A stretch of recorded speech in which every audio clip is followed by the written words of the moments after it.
What's up? Welcome back to the channel. Welcome back to a new video. So today's video, we're going to be talking about kind of updates that I have coming for the car and also a couple of things that I'm thinking of doing next.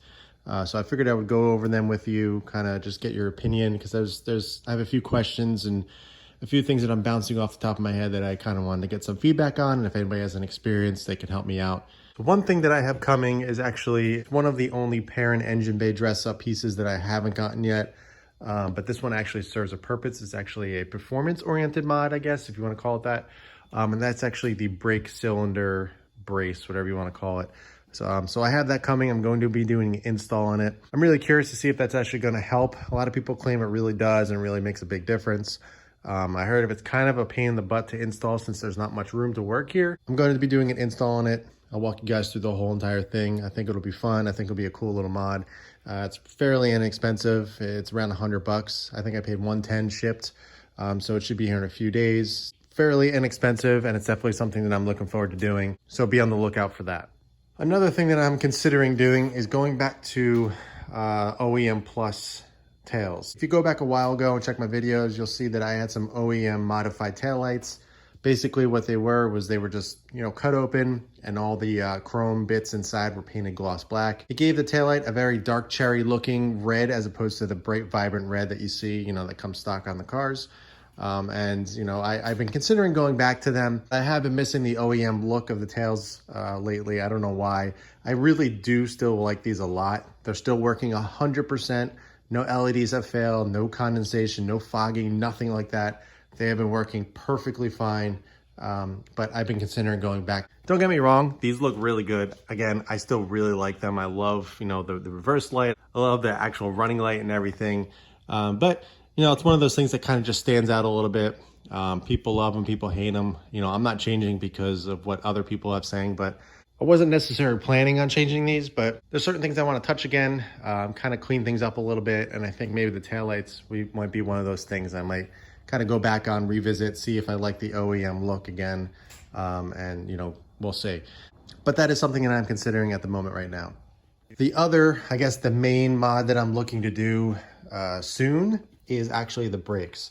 Now, I don't mean doing the full, 2018 plus brakes or anything like that. Definitely need to do pads. I'm noticing some squeaking, I'm slowing down.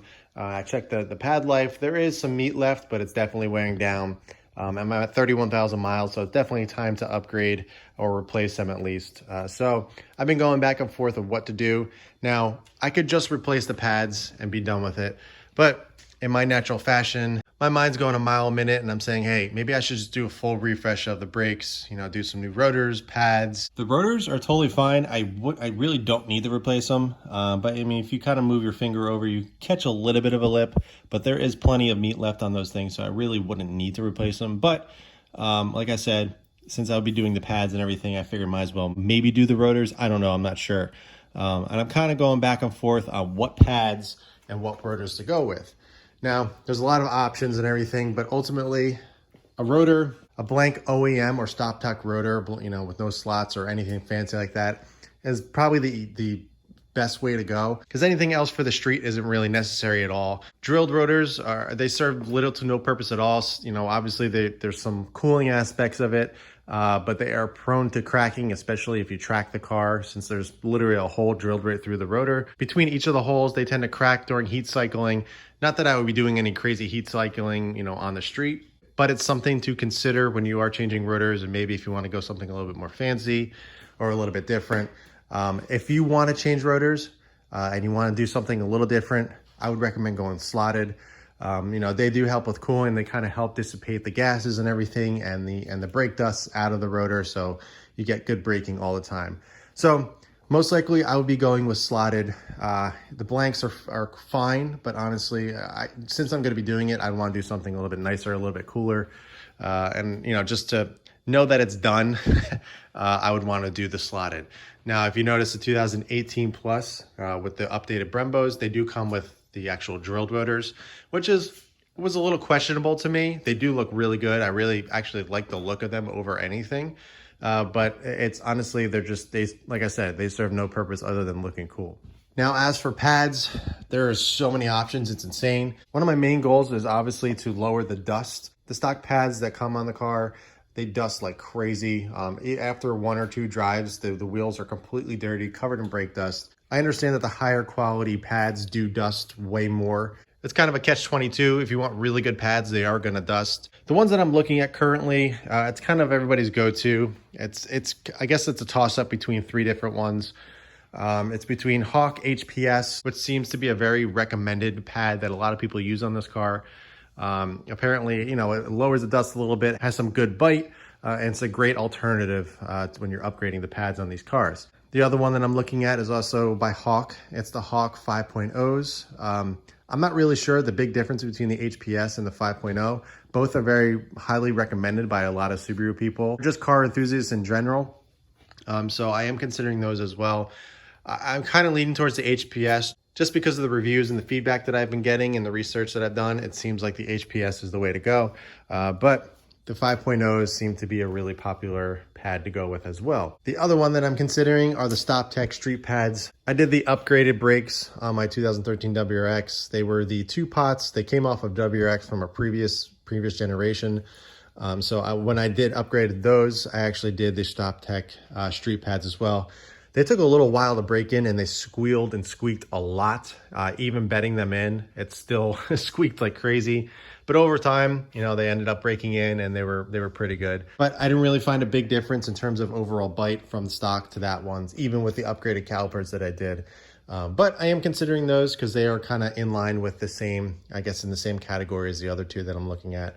Obviously, there's a lot of other brands that you can go with. I was considering the Brembo as well, but they only offer front pads for this car. They don't offer rear, and that would bother the heck out of me.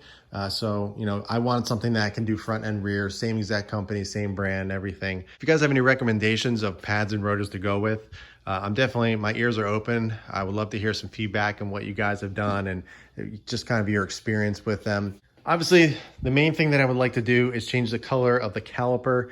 The only bad thing about that is obviously the downtime. Again, this car is a daily driver. I don't have the time to be able to put this thing on jack stands, take the calipers off, send them out, get them coated, and then, have them back and put them back on. That's over a week's worth of downtime. I really don't have the option to do that. I was looking into some companies that do some core exchanges. Basically, you tell the company what, Brembos that you have, they'll get a set, refinish them in whatever color you want, and refurbish them if they need to. They'll send them to you and you'll send yours back out to them. But I'm not really crazy about that idea. I want my own brakes just because I know they work, and I would hate to get, obviously the company I would be choosing would be a very reputable brands. I wouldn't be going with a company that's shady or just giving me some, half-beaten stuff. It would be completely brand new and refurbished and all that. But still, I'd rather keep my OEM brakes. I don't know why. It's just kind of a mental thing. I'd rather keep them on the car. So I don't know what I'm going to do there. So at this point, I'm not going to change the color at this point in time. But it's definitely something I would like to do. Obviously, I would love to upgrade to the 2018 Plus Brembos. Just buy a set, get them refinished, and put them on the car, and then end up selling these. But again, those Brembos, a set of those is still really expensive. People are still asking astronomical numbers for those things. I get why they're really nice. It's actually a pretty nice, package that you get. But I've seen them going for anywhere from $3,500 all the way up to $5,000 or $6,000, which is crazy. I'm not willing to spend that much on an OEM set of Brembos when I have a perfectly good set here. But if the prices dip a little bit lower, and maybe if I find a kind of a beat up set that obviously I'm going to be powder coating, so I wouldn't really care about the finish. We'll see. I don't know. But as for now, I would like to address the brakes. So leave any recommendations below on rotors and pads. I would love to hear what you guys have used and just your experience. It would be really helpful and kind of narrow down my search and figure out what I'm going to do here. So if you guys haven't seen this video, a little update on the braces. I actually tried to install these about a week or 2 ago, but I could not get the subframe bolt loose. I did some thinking and some reevaluating of what I was doing. Then I realized when I installed the lower control arms, I had the car up on jack stands and I had the wheels off. So I realized that, you know, the weight of the car on the ground as well as the wheels on the car adds some extra tension. So it makes the, you know, the nut and the bolt much tighter. So that is probably why it was not coming loose. So what I ended up doing is I ended up ordering a new torque gun, actually from Milwaukee. It's a right angle one, so it's much smaller. I'll be able to work in much tighter areas. I didn't necessarily need one because the impact gun that I do have works totally fine. It's pretty strong and it gets the job done, but it's a little too bulky and I've been meaning to get one, so I ended up picking one up. That actually comes in today, this day this video is coming out. So I will have that to be able to install these. It'll be a little bit easier to work around, you know, in the tighter areas and everything. But I'm going to jack the car up, put on jack stands, take the wheels off, and then I'll have a little bit more access and it'll kind of relieve some of the tension on that bolt. I'll be able to take it off, at least I hope so. And then I'll be able to get those on. So that is something to look forward to. I'm going to be doing an install on that as well. So be on the lookout for that. So yeah, that's it for this one, guys. You know, I know it's nothing too crazy, nothing too exciting, but I figure I'd give you a little bit of an update. I just kind of want to throw that stuff out there, you know, talk it over, get some feedback. You know, that's what I do these videos for. It's not just for, you know, this, hey, this is what I have, this is how you install it, you know, buy it, don't buy it. They're not always like that. I'm always looking for recommendations. I'm always looking for, you know, feedback from other people. So I figured I would throw this up, talk about the brakes, see what people are using and thinking, get their feedback, and just kind of have a discussion here. That's one of the things I always do on this channel is I'm, you know, very open with you guys and honest, and always, you know, I don't know it all. I'm not somebody that knows every single thing there is to know about this car. I'm learning just like you guys. So I feel like it's something that's very relatable. You know, I don't want to come off as somebody that thinks they know everything, and you know, you guys can come to me and I can give you the answers, because not all the time I can. And the only reason that I can give answers to you guys sometimes is because I did my research and I've done exactly what I'm doing right now, is simply just, you know, doing research online, talking to people, reading reviews, trying things out, this and that. So it's just kind of part of the process that I wanted to share with you guys. That's it for this video, guys. Thanks for watching. Thanks for tuning in. If you have any questions, be sure to ask them below. But in the meantime, keep it clean, keep it simple, and I'll catch you in the next one.